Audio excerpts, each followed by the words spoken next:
बहुत सरल है। आदर्श राजा वो है जिसके तन, मन और आत्मा तीनों दृढ़ हो। तीनों दृढ़ क्यों? यदि राजा तन से दुर्बल हुआ तो ना संभाल पाएगा अपनी सेना को, ना सीमाओं को। और यदि उसका निर्बल और अस्थिर हुआ मन, तो पराजित होता रहेगा वो अपनी ही चिंताओं से। और उसकी आत्मा निर्बल हुई तो कैसे सबल करेगा वो अपनी निर्बल प्रजा को। देखो वत्स, नियति तो यही कहती है कि अधिक पाना है, और अधिक पाने के लिए बहुत खतरा उठाना पड़ता है। कुछ लोग खतरा नहीं उठाते, जीवन जैसे चल रहा है बस जीते चले जाते हैं। पर जो प्रगति करना चाहते हैं, ऊपर उठना चाहते हैं, जो कुछ उनके पास है उसे दांव पर लगाने से नहीं डरते। संभावना है कि हार जाएं वे, कुछ ना कर पाए वे, पर ये जो कुछ कर दिखाने का प्रयास है, यही उन्हें औरों से अलग बनाता है। भले ही वे हार जाएं, पर यह संतोष उनसे कौन छीन सकता है कि उन्होंने कुछ अच्छा कर दिखाने का प्रयास तो किया। वैसे मैं इस चुनौती का निर्णय करता हूं, इसलिए तुम्हें इसमें बेईमानी का कोई भय नहीं होना चाहिए।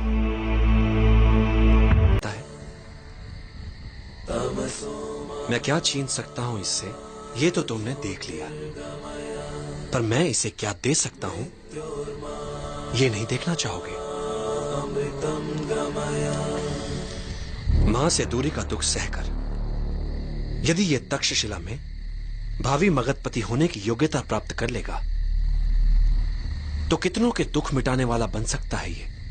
कितनों के काम, कितनों का भला, क्या कुछ नहीं कर सकता ये। और फिर अखंड भारत का सम्राट बन गया तो अपने साथ साथ अपनी मां का नाम भी इतिहास में अमर कर देगा। ये सुख भला मिल सकता है हर किसी को? नहीं, पर समय से पहले व्यर्थ काल्पनिक सोच मूर्खता होती है वत्स। अभी इसकी तीसरी परीक्षा हुई कहां है, उसे तो हो जाने दो।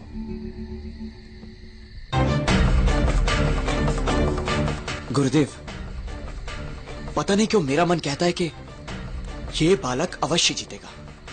जब स्वतंत्रता के लिए आत्मा को बेचने का प्रश्न सामने आएगा, तब ये क्या करता है, देखते हैं। जोश अच्छा है वत्स, किंतु स्मरण रहे, बड़े बड़े योद्धा मात खा जाते हैं जब वो जोश में होश खो बैठते हैं। युद्ध का पहला नियम है अपना युद्ध चुनना सीखो। कब, कहां और किससे। युद्ध नीति कहती है कि वार सदैव अवसर देखकर ही करो। मुक्ति तो शीघ्र ही मिलेगी चंद्रगुप्त, किंतु ध्यान रहे, एकाग्रता बनी रहे। कठिन पथ पर चलने पर कई बार धैर्य टूट जाता है, हृदय विचलित होने लगता है, और कई बार तुम स्वयं से प्रश्न पूछ बैठोगे, पर तुम्हारा ध्यान सदैव लक्ष्य पर बना रहे, फिर वो चाहे तुमसे कितना ही दूर क्यों ना हो। मुझे ध्वनि भेदन सिखा सके। एक मार्ग है, जो कुछ भी तुम सीखो इतना मन लगाकर सीखो कि आधी धीरा तुमसे प्रभावित हो जाए, जिससे संभावना बन सकती है उनके शपथ तोड़कर तुम्हें सिखाने की।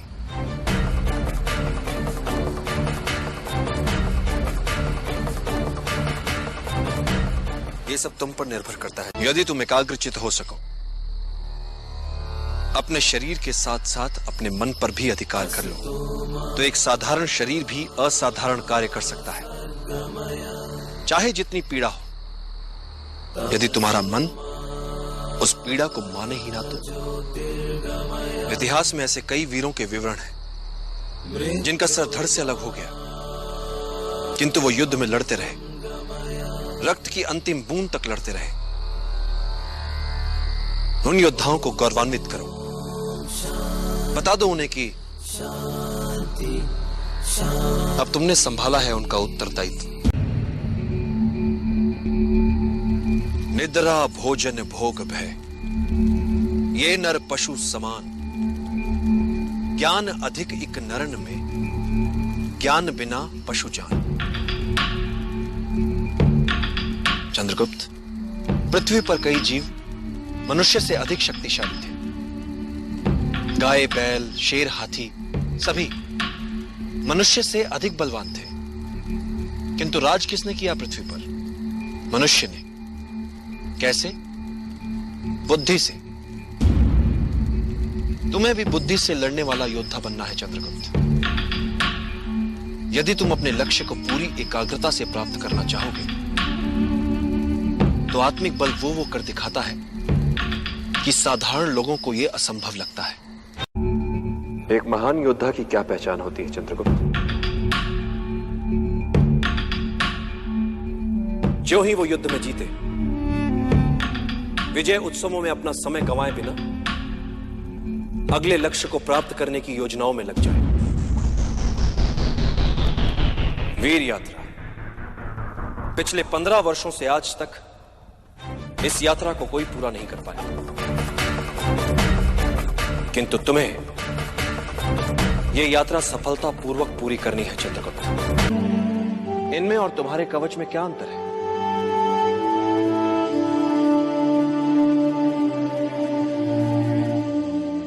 तो फिर इस कवच का और इस वीर यात्रा का कोई महत्व नहीं आचार्य। मूल्य यात्रा का है, यात्रा में मिली वस्तु का नहीं। मैं कुछ समझा नहीं आचार्य। यही समझाने के लिए मैंने तुम्हें यहां बुलाया है चंद्रगुप्त। व्यक्ति को जब आगे बढ़ना होता है तो सबसे पहले वो अपना लक्ष्य तय करता है, और जब वो व्यक्ति लक्ष्य की ओर बढ़ता है, राह पर निकल पड़ता है,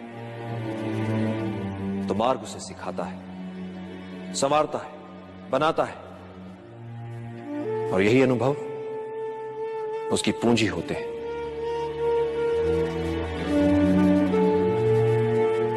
मार्ग पर चलकर लक्ष्य तक पहुंचा जाता है, और मिलने वाली वस्तु मात्र सांकेतिक उपलब्धि होती है चंद्रगुप्त। वास्तविक उपलब्धि होती है मार्ग में मिली सीख। राह में आई हर अड़चन को सुलझाते सुलझाते जो वो हो जाता है, वो यात्रा से पहले वाले व्यक्ति से बड़ा व्यक्ति होता है। इसलिए जितनी दुर्गम होगी यात्रा, उतना ही निखरेगा व्यक्ति। जैसे विजय यात्रा पर जाने से पहले तुम घबरा रहे थे, तुम्हारे भीतर झिझक थी, तुम्हें नहीं लगता था कि तुम दल का नेतृत्व कर पाओगे, तुम्हें यह भी नहीं लगता था कि तुम हर बाधा को पार कर पाओगे, किंतु तुमने ये सब किया, और जो किया उस उपलब्धि का प्रतीक है ये कवच। किंतु क्या ये कवच तुम्हें अजय बनाएगा? नहीं चंद्रगुप्त, ये कवच एक वस्तु मात्र है। महत्वपूर्ण है इस कवच के पीछे छुपा विश्वास। इस विजय यात्रा से मिला तुम्हारे व्यक्तित्व को निखार, यही बनाएगा तुम्हें अजय।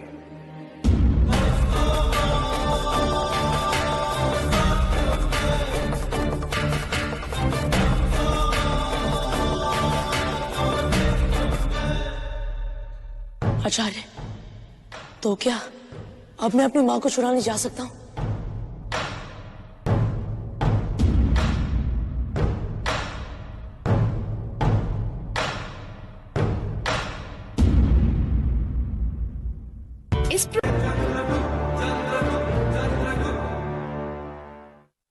ये कवच एक वस्तु मात्र है।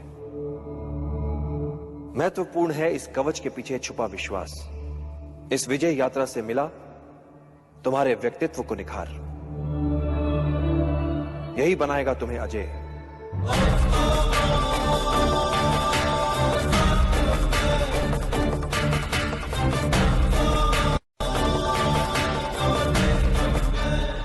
फिर कवच के लिए जो कथाएं प्रचलित थी वो सारी मिथ्या। किनकी थी वो कथाएं? उन महान योद्धाओं की, जिनकी महानता ने उनके कवच तक को इतिहास बना दिया। तो बड़ा कौन? वो कवच, वो व्यक्ति, या वो योद्धा, या वे कार्य, वे महान युद्ध जिनसे वो इतिहास में अमर हो गए।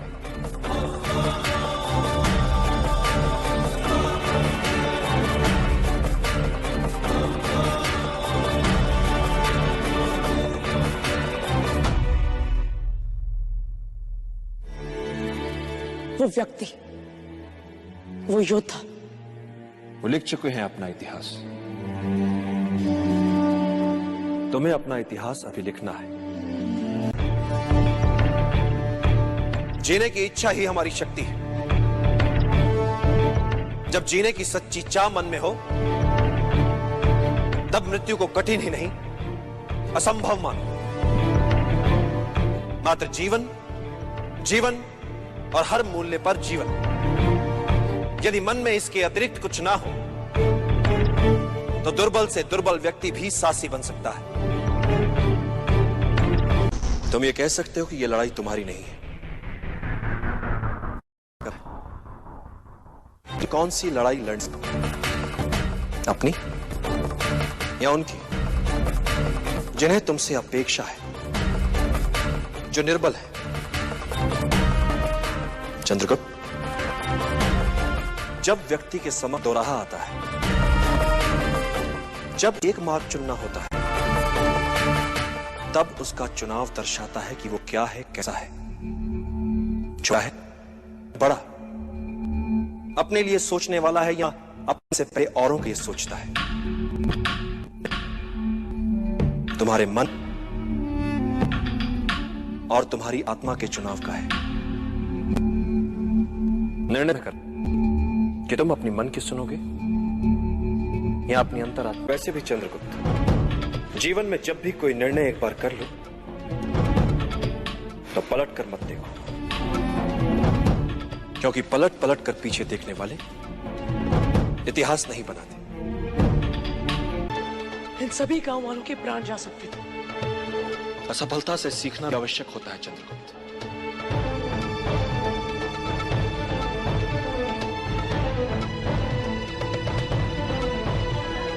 किंतु हर बार त्रुटि नहीं होनी चाहिए। यदि तुम त्रुटि दोहरा रहे हो, तो समझ लो कि कोई चूक अवश्य हो रही है।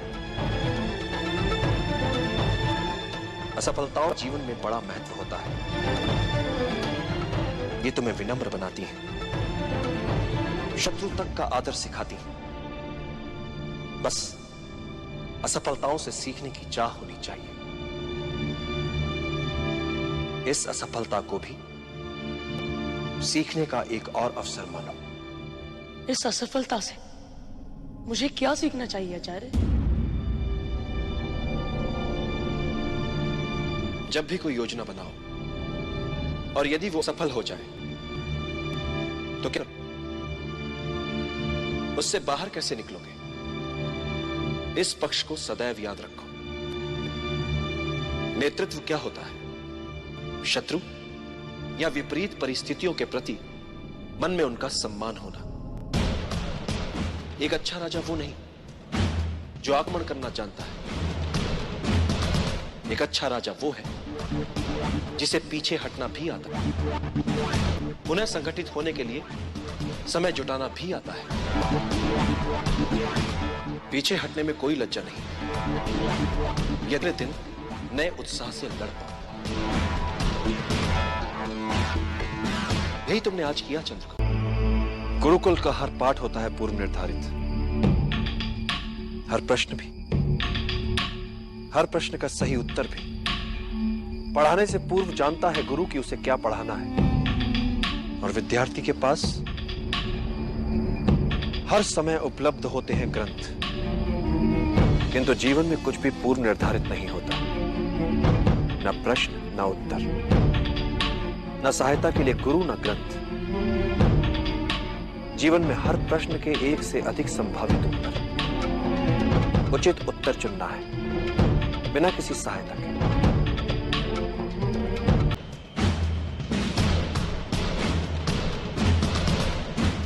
जब तुम्हारे समक्ष एक से अधिक विकल्प और निर्णय लेना कठिन हो रहा तो एकाग्रचित होकर, ध्यान लगाकर अंतरात्मा को सुनने का प्रयास करो। अंतरात्मा के संकेत नियति को स्वरूप देते हैं। नकारात्मक सोच बुरी होती है भद्रकाली। ये एक प्रकार की संक्रामक बीमारी होती है जो अपने आसपास सब में निराशावादी दृष्टिकोण ही फैलाती है। इससे बचना चाहिए। सदैव सकारात्मक ही सोचना चाहिए। मैं चाहता हूं सकारात्मक सोच सबसे। योजना मात्र कल्पना भी लगे तब भी उस पर विश्वास करो और उसे सच बना दो। हर बड़े कार्य से पहले उसका सपना देखा जाता है और फिर उसे मूर्त रूप दिया जाता है। मात्र इच्छा शक्ति, बस यही एक मूल मंत्र है हर सफलता के पीछे। इच्छा करो, दृढ़ता से चाहो और फिर उसके लिए मर मिटो। विजय सदा तुम्हारा वरण करेगी।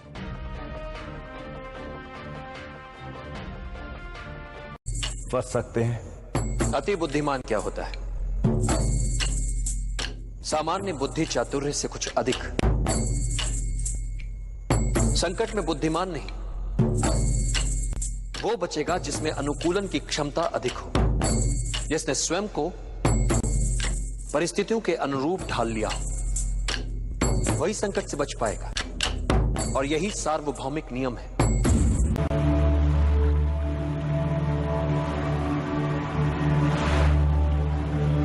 यह अवसर है पुनर्जन्म का। देश के हित में क्षात्र धर्म से मर मिटने का अवसर है ये। फिर जीने का अवसर है ये। गौरव जो मिट चुका है देश का, उसे पुनः पाने का अवसर है ये। मातृभूमि को नमन कर सके, इस लायक बनने का अवसर है ये। एक नए नव निर्माण का अवसर है।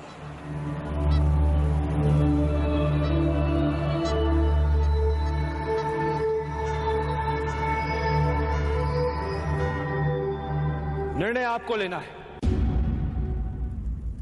चाहे तो आप सब अपनी पराजय के साथ जीवन भर सर झुकाकर पशुवत जी सकते हैं, या फिर अपनी मातृभूमि के लिए अपना सर्वस्व न्यौछावर करने के महाअभियान में मेरा साथ दें। मेरा सदा पराजय की अनित्यता में विश्वास रहा है। अनित्य होती है पराजय। व्यक्ति चाहे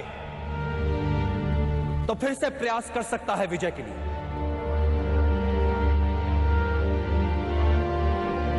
जब वो मन से पराजय को स्वीकार करता है तब वो होता है पराजित। कई बार मन से पराजय को स्वीकार करने वालों को,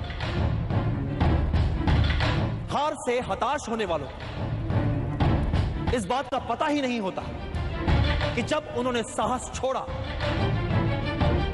तब वो विजय के कितने निकट थे। हर पराजय विजय यात्रा के मार्ग में आने वाली एक अनुभव मात्र होती है। ऐसा अनुभव जो हमें कुछ और सिखाता है, हमारी कमियां हमें बताता है, हमें विजय के और निकट ले जाता है। इसलिए यवनों से मिली पराजय को भुला दीजिए। आइए मिलकर एक बार फिर हम सब एक और प्रयास करते हैं। मिलकर किया हुआ प्रयास कभी व्यर्थ नहीं जाता। मिलकर आज हम अपने देश का एक नया इतिहास रच सकते हैं, एक नया समाज गढ़ सकते हैं, नियति के लिखे तक को बदल सकते हैं। आज हमारे समक्ष जो अवसर है, ऐसा अवसर भाग्यशालियों को ही मिलता है। अपनी मातृभूमि को विदेशी आक्रमणकारियों से मुक्त करवाने का अवसर, अपने ऋण से उऋण होने का अवसर, अपने राष्ट्र के नवनिर्माण का अवसर, अपने गौरव को पुनः प्राप्त करने का अवसर, अपनी मातृभूमि के लिए मर मिट जाने का अवसर। तो आइए अपनी मां की लाज बचाएं, मिलकर इन विदेशियों को मार भगाएं। निर्णय आपको लेना है।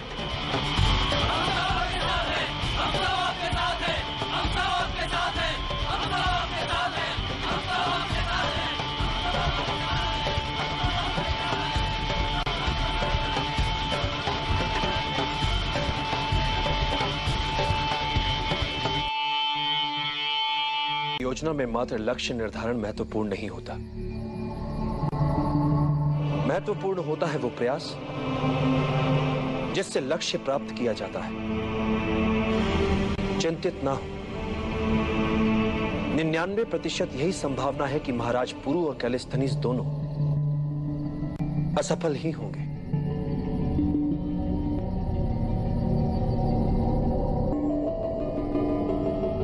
इसीलिए एक और वैकल्पिक योजना है मेरे पास। क्रोध के उन्माद में नहीं होता है समस्या का निदान, किंतु शांत चित्त हर समस्या का हल ढूंढ सकता है। एक बात सदैव स्मरण रखना चंद्रगुप्त, कोई भी नियति जनित समस्या मानवीय क्षमताओं से बड़ी नहीं है। समस्या मात्र इतनी सी है कि अधिकतर लोग कठिनाइयों को केवल देखते रह जाते हैं, किंतु कुछ लोग कठिनाइयों के बीच रहकर भी अपने लक्ष्य को प्राप्त करने की क्षमता रखते हैं। इतिहास में केवल उन्हीं का नाम लिखा जाता है जो विषम से विषम परिस्थितियों में रहकर भी अपने लक्ष्य को दृष्टि में रखकर दैनिक समस्याओं में बिना उलझे लक्ष्य प्राप्ति के मार्ग में आने वाली कठिनाइयों को समूल सुलझा लेते हैं।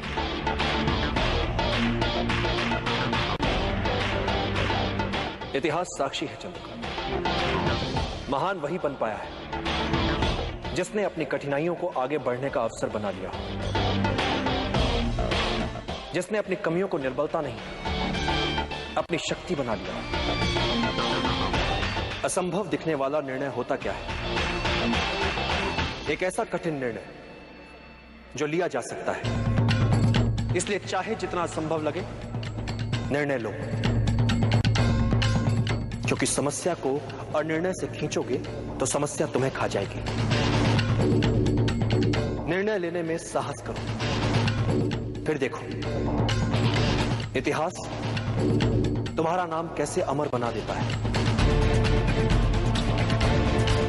एक सरल नियम है चंद्रगुप्त,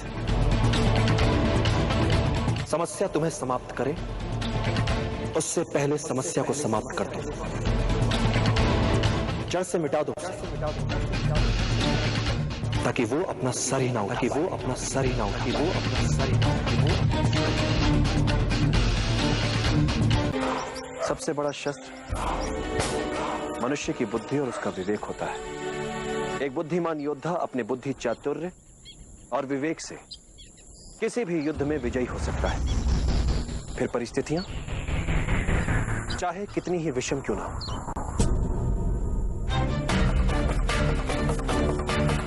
शासन के लिए सभी मनमाने अधिकारों का केंद्र नहीं हो सकता, क्योंकि मेरे विचार से राजा को एक निश्चित समय के लिए शासन मिलना चाहिए, जीवन भर के लिए नहीं।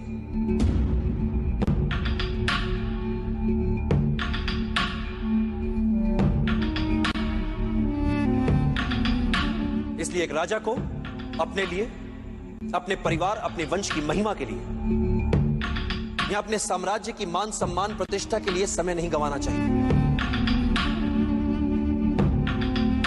क्योंकि यदि राजा प्रजा की भलाई के लिए कार्य नहीं कर रहा है, प्रजा के जीवन स्तर के विकास के लिए कार्य नहीं कर रहा है, तो प्रजा के लिए क्या उपयोगिता है उसकी?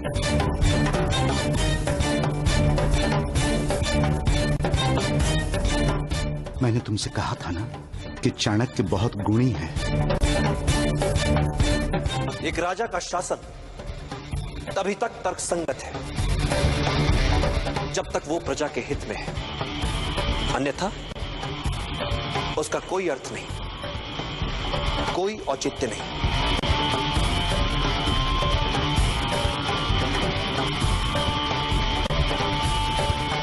तो फिर आपके विचार से एक राजा की सही भूमिका क्या होनी चाहिए?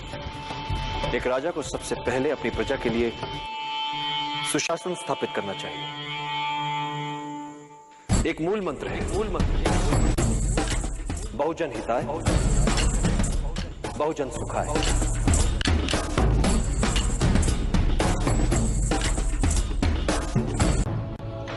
किसी भी योद्धा के लिए युद्ध में सबसे महत्वपूर्ण शस्त्र होता है गति। किसी भी योद्धा के लिए युद्ध में सबसे महत्वपूर्ण शस्त्र होता है गति। शत्रु की शिथिलता का अपनी गति से लाभ उठाओ, अनपेक्षित शैली अपनाओ, उसके असुरक्षित भाग पर आक्रमण करो। आमने सामने के युद्ध में शत्रु की गति को पहले समझो और फिर चौंकाने वाली गति से उसे पराजित कर दो। कुछ महत्वपूर्ण बातें और, परिस्थितियों के अनुकूल शीघ्रता से ढल जाओ, यही विजय की कुंजी है। और युद्ध में मृत्यु के लिए सदा तैयार रहो। जिस घड़ी तुम्हें लगे कि अब कोई मार्ग नहीं बचा, उस समय उनका स्मरण करो जिनके लिए तुम जी रहे हो। नहीं पाता, मैं जब भी कोई योजना बनाता हूं तो उसकी सफलता को लेकर संशय मेरे मन में भी रहते हैं। मैं योजना की परिकल्पना को अनुभव और अंतर्दृष्टि के साथ सोचे समझे संभावित संकटों का ध्यान रखते हुए कार्य में लाने का प्रयास करता हूं। किंतु कार्य की सफलता योजना, भाग्य और अंतरात्मा के स्वर के मिले जुले असर से तय होती है। कार्य की सफलता में इन तीनों की बराबर की भूमिका होती है।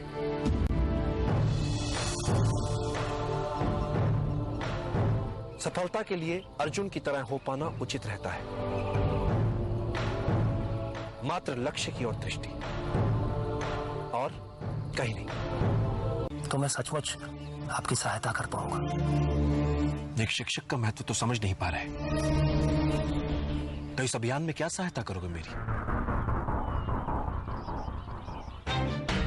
माना कि एक साहसी योद्धा एक युद्ध जीतकर दिखा सकता है, किंतु एक शिक्षक किसी साधारण जन को उस युद्ध को जीतने के योग्य बना सकता है।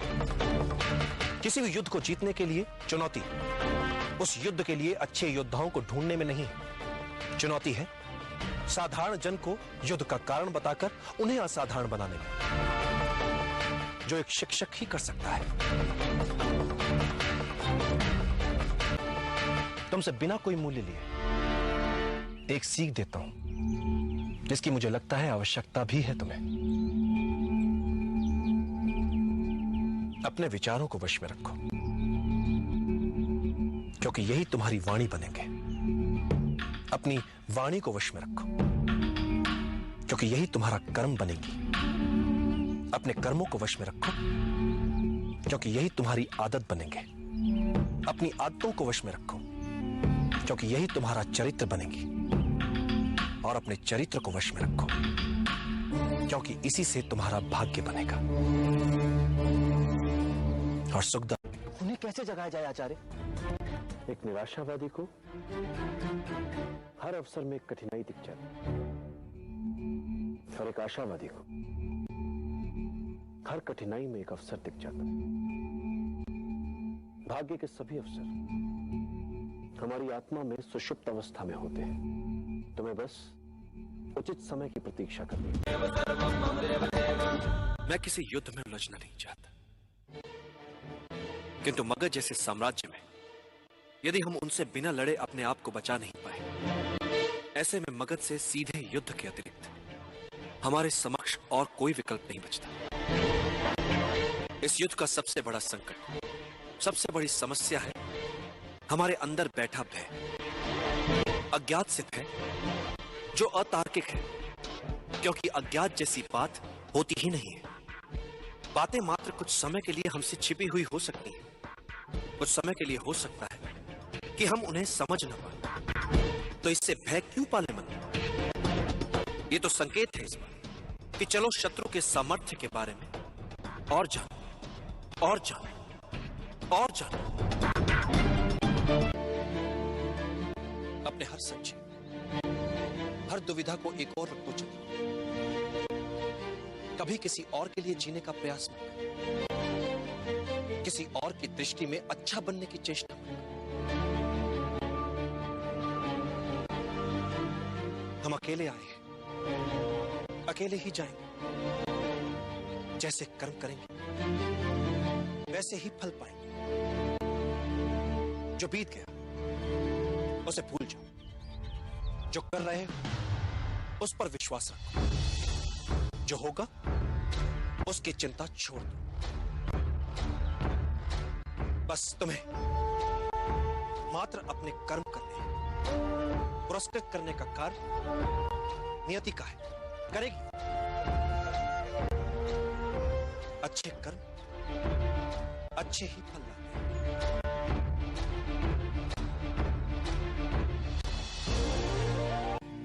मैं एक गाथा सुनाता हूं तुम्हें।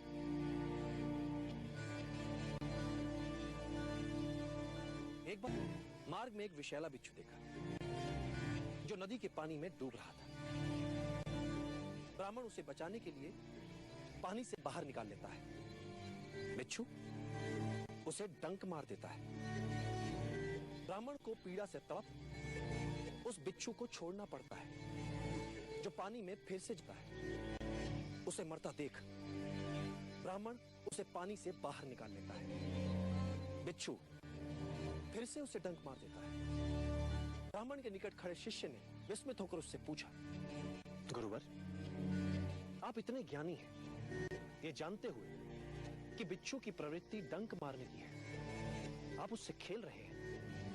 ब्राह्मण कहा, मैं उसे मरने से बचा रहा हूं। शिष्य ने फिर कहा, किंतु वो एक बिच्छू है, वो आपको फिर भी डंक ही मारेगा। तब ब्राह्मण ने कहा, यदि वो एक बिच्छू होकर अपनी डंक मारने की प्रवृत्ति नहीं छोड़ सकता, तो मैं एक मानव उसे बचाने की प्रवृत्ति कैसे छोड़ सकता हूं?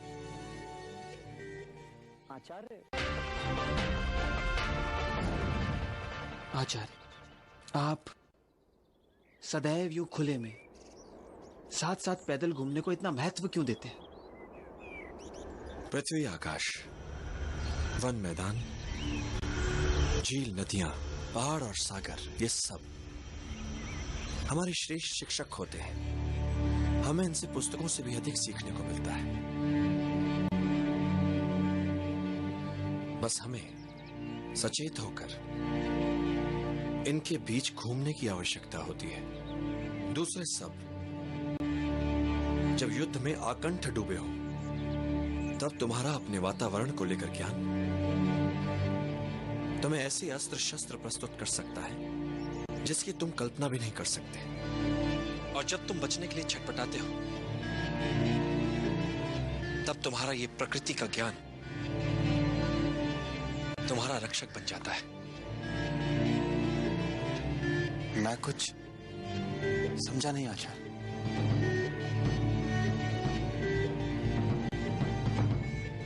पेड़ों को जानकर हम धैर्य का अर्थ समझते हैं। घास को जानकर हम बने रहने का हट समझ पाते हैं। प्रकृति में हर वस्तु के होने का एक अनूठा कारण होता है। यदि तुम इन सब की विशेषताओं को जानते हो, तो तुम सदैव शत्रु से एक हाथ आगे रहते हो।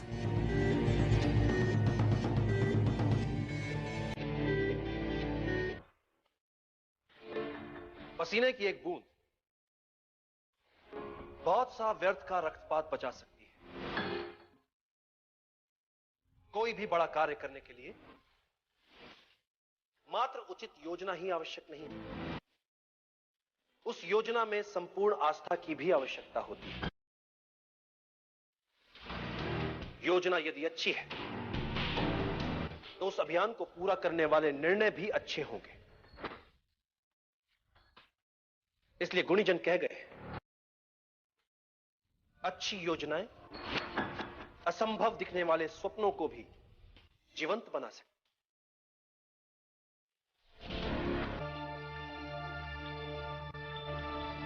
विजय के लिए जीतने की मात्र इच्छा पर्याप्त नहीं होती, विजय के लिए की गई तैयारियां अधिक महत्वपूर्ण होती है। विजय यूं ही कैसे मिल जाएगी? विजयी तो हर कोई होना चाहता है,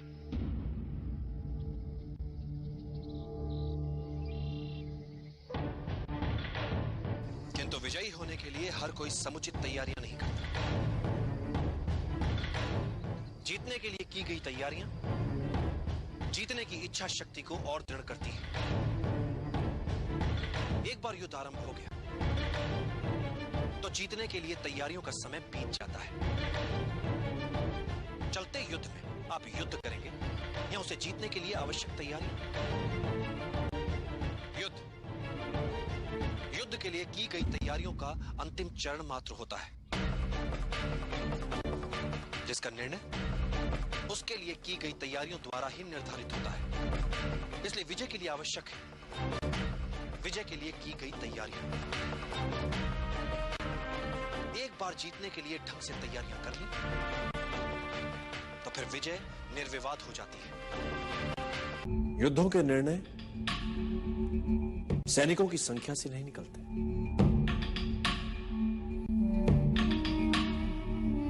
यदि तुम अपने शत्रु को जानते हो, तुम स्वयं को जानते हो, तो तुम्हें 100 युद्धों के परिणामों से भयभीत होने की आवश्यकता नहीं है। किंतु यदि तुम ना तो स्वयं को जानते हो ना ही अपने शत्रु को, तो तुम्हें विजय के साथ पराजय के लिए सदैव तत्पर रहना चाहिए। और यदि तुम स्वयं को भी नहीं जानते, शत्रु को भी नहीं जानते, तो तुम्हें हर युद्ध में पराजय का मुख देखना पड़ेगा। तुम्हें समझदारी ज्ञान में नहीं, कल्पनाशीलता में होती है। और आज के युद्ध का भविष्य मैं अपने शिष्य की कल्पना पर छोड़ता हूं। डूबते हुए बेड़े से जीवित कैसे बचकर निकला जाए, किसी चूहे को सिखाना नहीं पड़ता। विजय श्री उन्हीं का वर्णन करती है जो कोई भी मूल्य चुकाने के लिए सदैव तत्पर हो। इसीलिए एक अच्छे योद्धा का आकलन बहुत सरल होता है। उसे किसी भी विपरीत परिस्थिति में छोड़ दो, वो वहां से विजेता बनकर ही लौटेगा। जो मेरा शिष्य करेगा आज। अखंड भारत का निर्माण करना है, कई योजनाएं बनानी है। जल गया ना हाथ? कैसा मूर्ख है तू, इतनी सी साधारण बात भी नहीं समझता। तरकारी का पात्र गरम है तो किनारे किनारे से खा, अब तो बीच में हाथ डाल देगा तो हाथ तो जलेगा ना मूर्ख।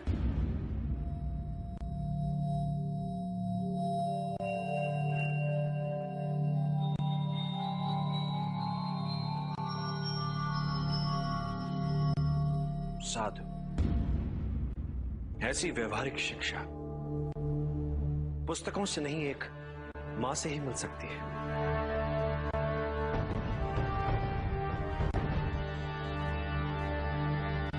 अब समझ आई मुझे मेरी भूल। सीधे पाटलिपुत्र में हाथ डाल दिया। हाथ तो चलना ही था, पहले आसपास परिधि के क्षेत्रों में डालना चाहिए था हाथ। किंतु हम अपनी असफलताओं से सीखेंगे। पहले पाटलिपुत्र के बाहर छोटे छोटे राज्यों को बनाएंगे अपना लक्ष्य, फिर एक चक्रव्यूह बना घेरेंगे उसे, फिर अंत में करेंगे पाटलिपुत्र पर आक्रमण। पहले परिधि, फिर केंद्र।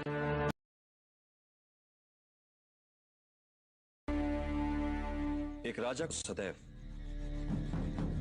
बुद्धि से शासक और मन से साधारण प्रजा का हितैषी बने रहना चाहिए। राजा वो व्यक्ति होता है जिसे बहुजन के हित में सामाजिक संतुलन बनाए रखने के लिए चुना जाता है। प्रजा ही अपने लिए एक राजा को चुनती है, इसलिए एक सच्चा राजा वो होता है जो अपनी प्रजा के हितों के उत्तरदायित्व का वहन करता है। उसके लिए प्रजा की सेवा और सम्मान उसके जीवन से अधिक प्रिय होते हैं। उसके लिए कठिन और अपेक्षित कार्य अपनी साधारण प्रजा में से किसी सर्वश्रेष्ठ को चुनना नहीं, अपितु उन साधारण व्यक्तियों में से किसी एक को सर्वश्रेष्ठ बनाना होता है।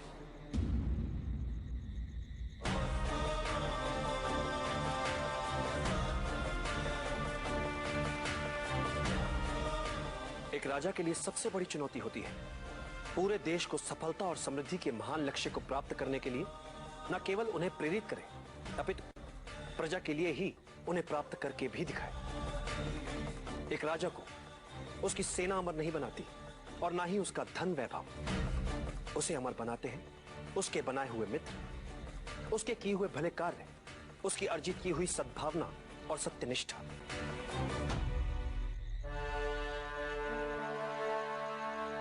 एक योग्य राजा कभी अपने शत्रुओं से नहीं डरता, अपितु शत्रु स्वयं एक राजा से डरते हैं। और एक कुशल राजा वो है जो इसी डर का अपने लाभ के लिए प्रयोग करने में सक्षम होता है। और बुद्धिमान राजा वो है जो राजा का कर्तव्य निभाते हुए भी ये कभी नहीं भूलता कि वो एक साधारण व्यक्ति ही है, जैसा कि प्रजा में एक साधारण व्यक्ति होता है।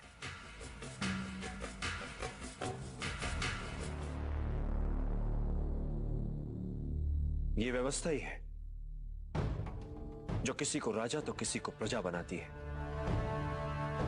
और ये व्यवस्था कई छोटे छोटे साधारण जनों से बनती है।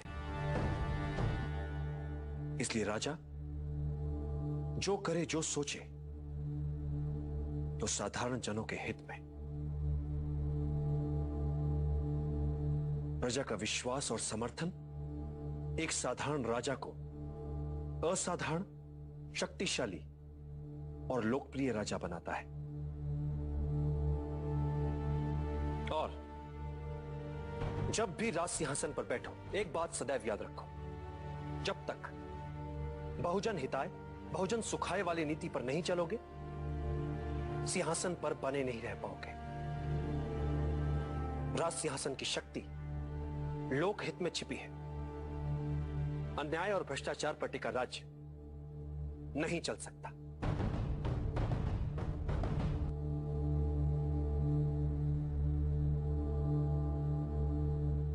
वचन देता हूं आचार्य, मैं सदैव आपकी अपेक्षाओं पर खरा उतरने का प्रयास करता रहूंगा। हमारा कार्य हो जाएगा।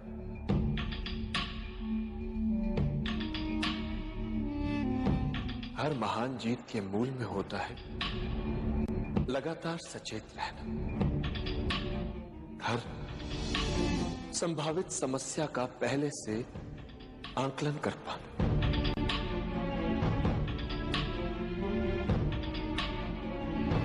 उन्हें समय रहते समझकर नए नए हल ढूंढना। सब कुछ छोटी छोटी बातों को ध्यान से पूरा करने पर निर्भर करता है। आचार्य, साधारण सी भूल कर सकती है सारा अभियान चौपट। इसलिए तुम नायक अपने उत्तरदायित्व से कभी मुंह नहीं मोड़ता। जैसे सफलता का सारा श्रेय अभियान के नायक को जाता है, वैसे ही एक सच्चे नायक को असफलता का सारा श्रेय अपने सर लेकर ये मानना चाहिए कि उससे भूल हुई है, त्रुटियां हुई हैं। जिस नायक में अपनी पराजय स्वीकार करने का साहस नहीं है, उसे नायक कहलाने का कोई अधिकार नहीं।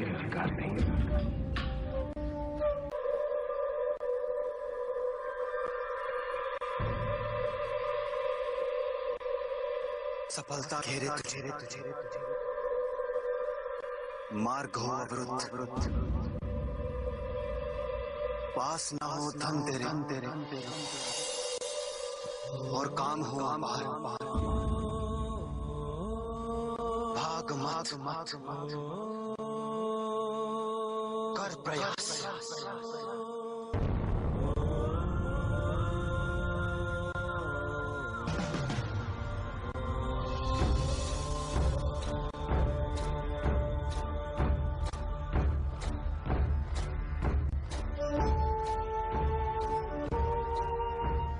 चाहे तू हंस किंतु आंखें हो नम, भाग मत कर प्रयास। रात ही दिन निकलेगा, फिर सूरज दूर क्षितिज पार, भाग मत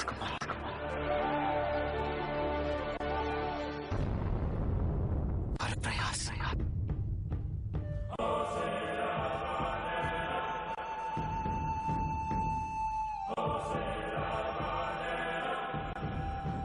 पीड़ा ही सुख है।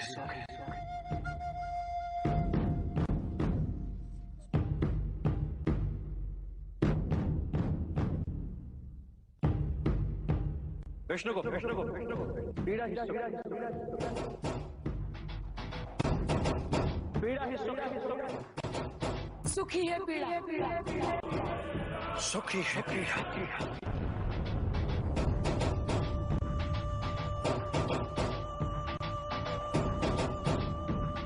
हार ही जीत ही है हार। भाग मत कर प्रयास, भाग मत कर प्रयास, भाग मत कर प्रयास, भाग मत कर प्रयास, भाग मत।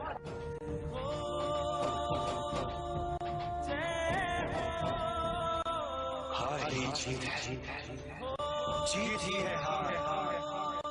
भाग मत कर प्रयास, कर प्रयास, भाग मत कर प्रयास, भाग मत।